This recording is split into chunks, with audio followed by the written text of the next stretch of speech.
सर्वात मोठी बातमी घडामोडी पाहण्यासाठी चॅनेल सबस्क्राईब करा। अजित पवारांच्या निधनानंतर मंत्रिमंडळात फेरबदल होणार असल्याच्या चर्चा सुरू झाली आहे। राष्ट्रवादीची खातीही इतर नेत्यांना सोपविण्याचा निर्णय होणार आहे। उपमुख्यमंत्री अजित पवार यांच्याकडे असलेली खातीही राष्ट्रवादी काँग्रेस पक्षाच्या मंत्र्यांकडे देण्यात यावी यासंदर्भातील पत्र आज राष्ट्रवादी काँग्रेस पक्षाकडून मुख्यमंत्र्यांना देण्यात येणार आहे। यानंतर आज दुपारी राष्ट्रवादी काँग्रेस पक्षाचे प्रदेशाध्यक्ष सुनील तटकरे हे माध्यमांशी संवाद साधणार आहेत।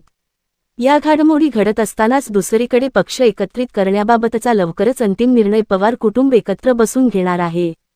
दोन्ही पक्ष एक करण्याबाबत आज किंवा उद्या पवार कुटुंबीय एकत्रित बसून निर्णय घेण्याची शक्यता शरद पवार याबाबत अंतिम निर्णय घेणार असल्याची माहिती सूत्रांनी दिली आहे। पक्ष एकत्रित करण्याच्या आधीच्या चर्चेत केवळ अजित पवार राष्ट्रवादी काँग्रेस पक्षाकडून तर शरद पवारांच्या पक्षाकडून सुप्रिया सुळे, स्वतः शरद पवार, जयंत पाटील, खासदार अमोल कोल्हे, शशिकांत शिंदे सहभागी होते। अजित पवार नसल्यामुळे आता पवार कुटुंबीय एकत्रित बसून निर्णय घेणार आहेत।